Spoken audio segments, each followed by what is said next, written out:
여러분, 오늘은 기술 산업의 미래를 꿰뚫는 비전과 또 날카로운 통찰력으로 월스트리트를 사로잡은 인물을 소개해드릴까 합니다. 바로 웨드부시의 글로벌 기술 리서치 책임자이자 댄 아이브스라는 사람인데요.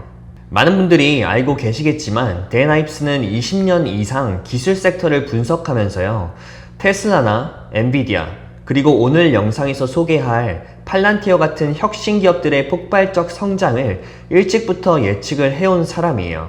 이 댄 아이브스의 분석은 AI 혁명과 빅테크의 다음 행보를 예측하는 데 있어서 누구도 따라올 수 없는 깊은 통찰을 제공해 주거든요. 자, 그래서 오늘은 이 댄 아이브스의 짧은 인터뷰 영상과 함께 팔란티어의 미래를 한번 듣고요. 그리고 나서 그 내용들에 대해서 저와 함께 나눠보는 시간을 가져보도록 하고, 이 인터뷰 영상은 이번 팔란티어 2분기 실적 후에 팔란티어에 대한 댄 아이브스의 생각과 신념이 담겨 있어요. 내용 중에 우리가 알아두면 굉장히 유익할 팔란티어의 가치들이 많이 담겨 있으니까 한번 잘 경청해 보시길 바라고, 인터뷰 영상 다 마치고 나서요, 그 내용들에 대한 제 견해와 해석들도 좀 덧붙여 보도록 할게요. Palantir's results are out. What do you make of this report? It's a blowout across the board. I mean, look, that's why they're the Messi of AI, right? I mean, it just speaks to this is transformational, the type of growth they're seeing. And you combine that with what we saw last week from the hyperscalers, that just shows this AI revolution. It's just started in terms of the next stage of growth. Huge step forward for Palantir. Karp telling me, Dan, Alex Karp, CEO, told me there is no one in software even remotely close to the numbers at our scale, he was saying. Listen, you cover a lot of tech names, you cover a lot of software names. Do you agree with that? There's nowhere close. I mean, if you look what they're doing, I mean, look, I've covered tech 25 years. This is unprecedented territory. It speaks to our view. It's $1 trillion market cap in the next 2 to 3 years. I mean, they are, look, godfather of AI, Jensen, NVIDIA, Microsoft. You look at Alphabet, you look at, obviously everyone that we see in terms of big tech. Palantir's right there. Let me ask you, Dan, heading into this print, this stock was up 560% over the past 12 months, okay? Just a rocket ship. And there are some analysts on the street, Dan, smart guys like yourself, who've been doing this a long time like yourself, who will say, listen, I like the company, I like the tech, the fundamentals look solid, but they don't recommend the stock to clients, Dan, and you've seen this, because it's the valuation. They'll call it, in their words, an irrational valuation. What is your response to that? They hate it at 15, despise it at 50, screaming from the mountaintops at 100, and I think at 200 they'll be doing the same. Look, Josh, we've talked about, if you focus just on valuation over the next year, you've missed every transformational tech stock the last 20 years. And Palantir, I put in the same category. Let me ask you, Dan, if it's not valuation then, and you're bulled up on Palantir, you've been right for a long time on this name, but the clients must ask you, Dan, okay, it's not valuation, what are the downside risks that I need to consider? Would it be competition, Dan? Is it product fit? What would the risk be? Look, you could say valuation, macro, those are obviously, other issues that we could see come through.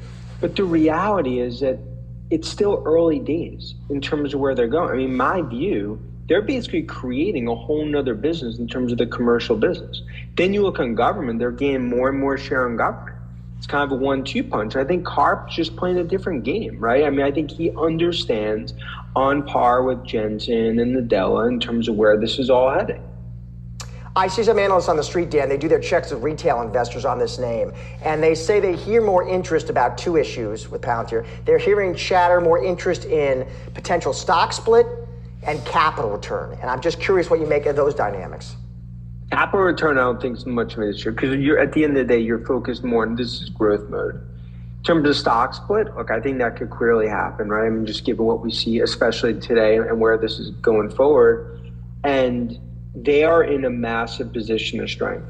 And it goes back to the last few years institutionally, this has been one of the most hated names I've covered in 25 years, but they just continue to execute. And I put in a rare category, almost a Mount Rushmore in terms of where I see them going. In terms of the rare category, Dan, though, as you try to look across the competitive landscape, who would you consider competition? Who would you consider rivals or even potential rivals down the line? Look, Snowflake's competition, you could argue Oracle, Microsoft competition, but to some extent they're partnering with them. Look, there will be competitors. This is not, I mean, they're not the only game in town, but they're just miles ahead from a technology perspective and what I hear from customers. What do you hear from customers when you ask them? What do they tell you? So unlike anything they've ever seen in terms of use cases and what Palantir can do relative to a lot of these other companies. And remember, they hardly basically have a direct sales force.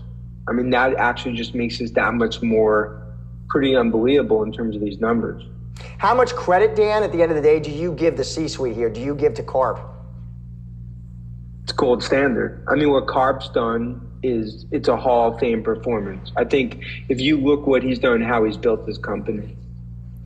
Do you see any evidence of these numbers? I mean, listen, I just see a lot of beats across the board. Do you see any evidence of these numbers, Dan, of any kind of macro or even downstream tariff-related impact? I mean, look, these are numbers. Of course, you always, could they have beaten by more? Could they have raised by, I mean, John, these are day plus quarter. I mean, in terms of what the street was expecting, beyond bull case. So there's nothing here that makes you any less, you're more bullish relative to the numbers. 자, 이렇게 인터뷰를 살펴봤는데요. 일단 댄 아이브스가 팔란티어에 굉장히 큰 신뢰를 가지고 있다는 걸 바로 알 수가 있는 인터뷰였죠. 사실 요즘은 댄 아이브스 뿐만 아니라 그냥 길거리에 나가서 뭐 아무나 미국 주식을 한다고 하는 사람 붙잡고 물어보면요, 팔란티어가 좋은 회사라는 걸 다 안다라고 하실 것 같기는 해요.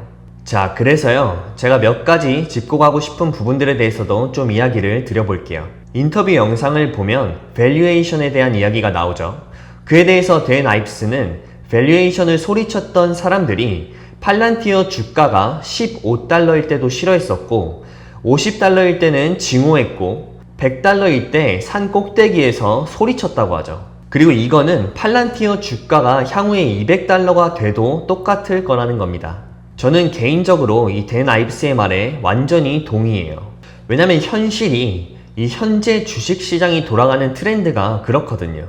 아무리 전문가들이 나와서 저한테 뭐라고 한다고 해도요, 예를 들어서 이 회사 숫자들을 좀 봐라, 지금 PR이 얼만지 아냐, 그리고 또 뭐 결과론적인 이야기 하지 마라, 팔란티어가 어찌저찌 뭐 운 좋게 잘 됐으니까 너가 지금 그런 소리를 할 수 있는 거 아니냐, 뭐 이러실 수도 있는데, 아무리 그렇게 말씀을 하셔도요, 이 현 시장에서 고 PR의 회사들이 결과론적으로 좋은 성과를 내주는 경우가 꽤 많이 나오고 있죠. 제가 개인적으로 올해 초에 뉴욕에서 이제 에셋 매니지먼트라고 하죠, 그 자산을 관리해주는 증권계에 계시는 분을 만나서 이런 질문을 한 적이 있어요. 기업들을 평가하실 때 사용하는 그 지표들, 예를 들어서 PER이나 뭐 ROE 같은 것들이 증권업계에서 가지고 있는 적정 기준이라는 게 분명히 있을 텐데, 이러한 기준이 뭐 과거 회사에서나 아니면 학교에서 배운 것과 현재에도 동일하게 적용이 될 수가 있는지, 즉 과거의 PER 20배와 현재의 PER 20배가 같은 가치를 가지고 평가되는지에 대해서 여쭤본 적이 있어요. 그랬더니요, 그분이 고개를 절레절레 흔드시더라고요. 저는 그래서 그때 이런 수치들은 예전과 같지는 않을 수도 있겠다라는 생각을 했었는데, 당연히 뭐 여전히 중요한 지표로서의 역할을 하지만요, 제가 여기서 짚고 싶은 부분은 뭐냐면, 과거에 있었던 이런 문화에 사로잡혀서 우리가 현재 유망한 회사를 못 산다면요, 그건 결국 내 손해가 되겠다라는 걸 깨달았어요. 자, 보세요 여러분. 이와 같은 이유로 팔란티어를 못 사신 분들이 분명히 계실 거예요. 왜냐면 올라오는 내내 하방이 크다는 이야기가 계속해서 있었잖아요. 팔란티어를 20불 밑에서부터 투자를 해서 여기까지 오신 분들은 그냥 결과론적인, 뭐 그냥 운빨로 온 걸까요? 제 생각에는요, 그건 그냥 패자들이 하는 말 같아요. 초창기부터 지금까지 이 회사를 신뢰하고 투자하신 분들은요, 사실 그 시련들 다 이겨내고 견뎌내시면서 여기까지 오신 거잖아요. 엄청난 일을 해내신 거예요. 오늘도 보면 팔란티어의 PER이 587이죠. 주가가 여전히 EPS 대비해서 아주 높은 상황이어서 아직도 일부 전문가들은요, 이 팔란티어를 보고 비이성적인 거품이다라는 평가를 하죠. 하지만요 여러분, 기억하세요. 과거의 기준에 갇혀서 테슬라나 엔비디아 그리고 팔란티어 같은 이런 변혁적인 회사에 투자할 수 있는 기회를 놓친 이들은 지금 후회하고 있다는 거. 팔란티어는요, 단순한 숫자가 아니라 AI 혁명의 최전선에 서 있는 기업이라는 거예요. 자, 그래서요, 제가 여기서 간단한 질문을 한번 드려볼 건데, 이건 저 스스로에게도, 그리고 이걸 보시는 여러분들에게도 드리는 질문이에요. 여러분들은 이 과거의 공식에 얽매이실 건가요? 아니면 미래를 바꾸는 기업들과 함께 도약을 하고 싶으신가요? 자, 팔란티어의 다음 챕터가 궁금하시고 지금까지의 제 영상이 도움이 되셨다면 여기서 좋아요와 구독 버튼을 지금 눌러주시고 함께 더 이야기해봅시다. 자, 다시 인터뷰 내용으로 돌아가서 하나를 살펴보자면요. 팔란티어 주식 분할에 대한 이야기가 나오는데 아마 곧 할 수도 있지 않을까라는 생각을 합니다. 팔란티어가 2020년에 상장을 해서 주가가 가장 낮을 때 한 7달러 정도에서 지금은 182달러까지 약 1800% 정도를 상승을 했기 때문에요. 분할 이야기가 나오고 있는 것 같고 인터뷰 영상 안에서 댄 아이브스도 충분히 일어날 수도 있다고 언급을 했죠. 이는 아직도 팔란티어의 성장과 기대를 반영하고 있는 거고요. 또 일단 주식을 분할하게 되면 주가에 좀 긍정적인 영향이 미칠 게 몇 가지가 있죠. 일단 이 주식 한 주에 대한 가격을 낮추기 때문에 매매를 더 쉽게 만들어서 더 많은 자금이 들어올 수가 있죠. 물론 스톡 옵션 보유자들에게도 매매가 쉬워질 수 있겠다는 부정적인 부분도 있고요. 또한 주식을 분할을 한다는 건 해당 기업이 본인들의 자신감을 시장에 약간 표현하는 뉘앙스도 있기 때문에 시장이 긍정적이다라고 볼 수도 있고요. 특히 팔란티어처럼 전 세계적으로 강한 팬덤을 형성하고 있는 회사는 더 많은 수요를 일으킬 수 있다고 봐요. 하지만 테슬라나 엔비디아의 당시 분할 가격으로 비교를 해보자면 아직까지 팔란티어의 주가는 그렇게 높지가 않아서요. 분할에 대한 필요성이 좀 떨어질 수도 있겠다라고 생각을 하기도 합니다. 엔비디아는 뭐 1200달러였고 테슬라도 당시에 거의 한 900달러에서 분할을 했었죠. 또 현재 PR을 봤을 때 이 587이란 수치에서 분할을 하면 오히려 과대평가에 대한 논란이 생길 수도 있다고 생각을 하고요. 제가 뭐 어디 레딧이었나 그 커뮤니티에서 본 것 같은데 또 투자자들은 만약 분할을 하더라도 2대1이나 혹은 3대1 정도로 분할을 기대한다고 하는데 이거는 뭐 사실 2대1일지 10대1이 될지는 해봐야 알 수 있을 것 같습니다. 자, 그리고 이어서요, 댄 아이브스가 알렉스 카프를 극찬하면서 말한 이 말이 뭔지 몰라서 저도 좀 찾아봤는데 어떤 부분이냐면 And I put in a rare category, almost a Mount Rushmore in terms of where I see him going. 여기서 댄 아이브스가 팔란티어를 보고 러시모어 산급이라고 불렀던 거죠. 이건 미국 역사에서 가장 위대한 인물들만 새겨지는 러시모어 산에 비유를 한 거라고 하네요. 러시모어 산은 미국 사우스다코타에 있는 국립공원인데요. 이렇게 미국의 혁명을 일으킨 주요 인물들이죠. 사진을 보시면 왼쪽부터 조지 워싱턴, 토머스 제퍼슨, 에이브리엄 링컨, 그리고 시어도어 루즈벨트, 이렇게 미국 역사에 중요한 업적을 남긴 대통령들이 있죠. 제가 10몇 년 전에 사우스다코타에 잠시 살았었는데 저기 가볼 생각을 못했었네요. 아무튼요, 이 팔란티어와 알렉스 카프는 AI 혁명의 전설로 평가를 받고 있다는 거예요. 그래서 PER 587배가 그냥 거품이 아니라요, 미래의 가치를 증명해줄 증거일지도 모른다는 생각이 들더라고요. 여러분들은 어떻게 보시나요? 여러분들이 생각하는 팔란티어에 대한 의견들을 자유롭게 댓글로 나눠주시면 너무 좋을 것 같아요. 자, 그리고 이어서요, 또 한 가지는 팔란티어의 경쟁사에 대한 이야기를 하죠. 경쟁사 정말 중요하죠. 우리 인간들은 늘 1등만 기억을 하니까요. 여기서는 이제 스노우플레이크를 팔란티어의 경쟁사로 보냐는 이야기도 나오는데 저도 사실은 얼마 전까지 팔란티어의 경쟁자가 스노우플레이크인 줄 알았었어요. 왜냐면 스노우플레이크와 팔란티어 모두 빅데이터와 AI 기반 데이터 분석 시장에서 활동을 한다고 생각을 해서였죠. 근데 그들의 접근 방식이 좀 다른 것 같더라고요. 스노우플레이크는 클라우드를 기반으로 하는 데이터 웨어하우스 플랫폼으로 데이터를 저장하고 정리하고 기본적인 분석을 좀 더 쉽게 하게 도와주는 역할을 하는데요. 쉽게 설명을 하자면 그냥 거대한 데이터 창고라고 보시면 돼요. 기업들이 거기에 데이터를 쌓아두고 필요할 때 분석하거나 다른 툴들과 연결을 해서 사용하는 데 최적화가 되어 있죠. 그래서 이 데이터가 스노우플레이크로부터 소비자에게 이런 식으로 잘 전달이 되는 겁니다.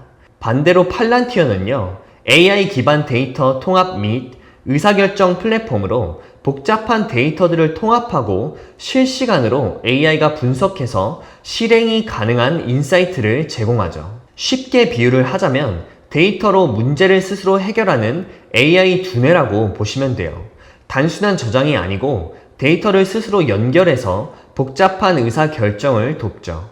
제 지난 영상에 이 팔란티어의 온톨로지와 AIP가 뭔지 쉽게 설명을 드렸으니까 궁금하신 분들은 한번 보시면 좋을 것 같아요. 그래서요, 오히려 스노우플레이크보다 데이터 브릭스와 같은 클라우드 기반 데이터 처리 및 머신 러닝을 하는 통합 플랫폼들이 실시간으로 분석도 하기 때문에요. 더 경쟁자에 맞을 수 있다는 생각도 들더라고요.